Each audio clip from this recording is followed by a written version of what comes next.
के बारे में समझेंगे और उसमें भिन्नता जो है उसको हम लोग जानेंगे।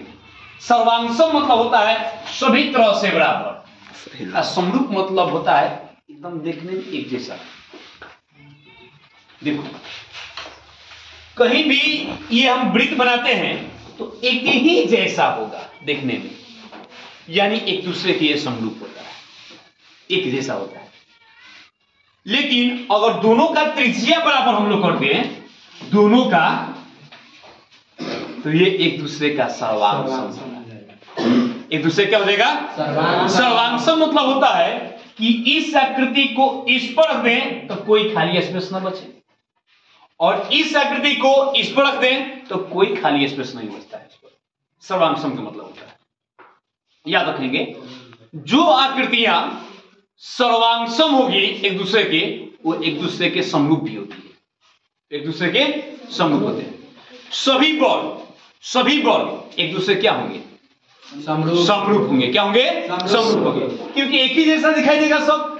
चारों भुजा इसका भी बराबर तो चारों भुजा इसका भी बराबर। ये छोट हो गया ये बड़ा हो गया, लेकिन दिखेगा एक ही जैसा, एक ही जैसा दिखेगा। इसका मतलब है कि ये दोनों जो है समरूप है। अगर यहां पर 2 सेंटीमीटर का ये भुजा हो गया, 2 सेंटीमीटर का, 2 सेंटीमीटर का, 2 सेंटीमीटर का, ये 5 सेंटीमीटर होगा, 5 सेंटीमीटर होगा, 5 सेंटीमीटर होगा और 5 सेंटीमीटर होगा। देखो ये छोटा है बड़ा है, लेकिन एक ही जैसा एकदम देखने में लगेगा, तो एक दूसरे की समरूप। लेकिन अगर एक और हम लोग वर्ग बना दें जिसका भुजा 5 सेंटीमीटर हो, 5 सेंटीमीटर हो, 5 सेंटीमीटर हो, 5 सेंटीमीटर हो, इसका मतलब ये एक दूसरे के क्या है सर्वांगसम और समरूप भी है। यानी कि समान भुजा वाले वर्ग हमेशा एक दूसरे के सर्वांगसम होते हैं, और जो सर्वांगसम होंगे वो समरूप होंगे। समान त्रिज्या वाले दो वृत्त एक दूसरे क्या होंगे सर्वांगसम समरूप भी होंगे। अच्छा, असमान त्रिज्या वाले दो वृत्त एक दूसरे क्या होंगे समरूप। असमान भुजा वाले दो वर्ग एक दूसरे क्या होंगे समरूप। इसी प्रकार देखो त्रिभुज में हम लोग देखेंगे, त्रिभुज में देखो क्या होता है, समरूप और सर्वांगसम का सर्वांगसम आकृति कहता है त्रिभुज के लिए कि ये एक त्रिभुज हो गया A B C, यहां पर नाम रखिए इसका D E F। देखो सर्वांगसम क्या कहता है कि अगर इसका भुजा है 5 सेंटीमीटर तो इसका भी भुजा 5 सेंटीमीटर होगा। संगत भुजा आपस में क्या होगी बराबर, समझ रहे? संगत भुजा आपस में बराबर होगी।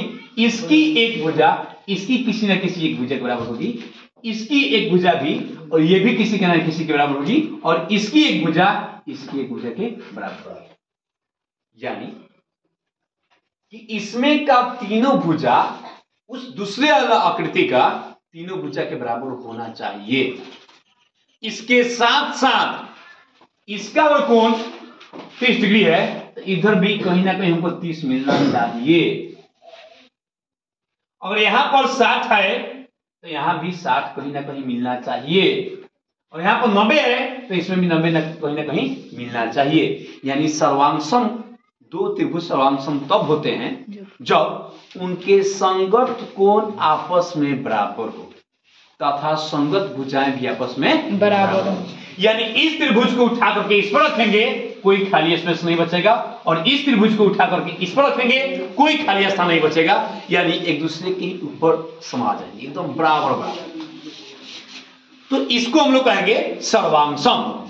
और समरूप जो होगा उसका शब्द क्या है, देखो कोण तीनों में मिलना चाहिए, जितना इसमें कोण उसमें भी मिलना चाहिए, इसमें जितना कोण इसमें भी मिलना चाहिए, इसमें जितना कोण उसमें मिलना चाहिए। यानी उसके संगत कोण तो बराबर होता है, लेकिन संगत भुजाएं समानुपाती होती है, संगत भुजाएं समानुपाती होती है। और ये 5 हो गया तो ये 10 होगा, 5 हो गया तो 10 होगा। अगर ये 4 होगा तो कहीं ना कहीं हमको 8 मिलेगा, क्योंकि 5/10 बराबर 4/8। अगर ये होगा 8 तो ये होगा 16। यानी 1/2 1/2 1/2, यानी संगत भुजाएं क्या होना चाहिए? समानुपाती होना चाहिए तथा संगत कोण बराबर होना चाहिए, तो आकृति समरूप होता है। याद रखेंगे। एक ताजमहल है जो आगरा में, उसी के जैसा एक खिलौना सेम टू सेम बना दिया जाए तो एक दूसरे के समरूप होगा, और उस तरह के एक और खिलौना रख दिया जाए तो एक दूसरे के सर्वांग होंगे। याद रखेंगे, ठीक है।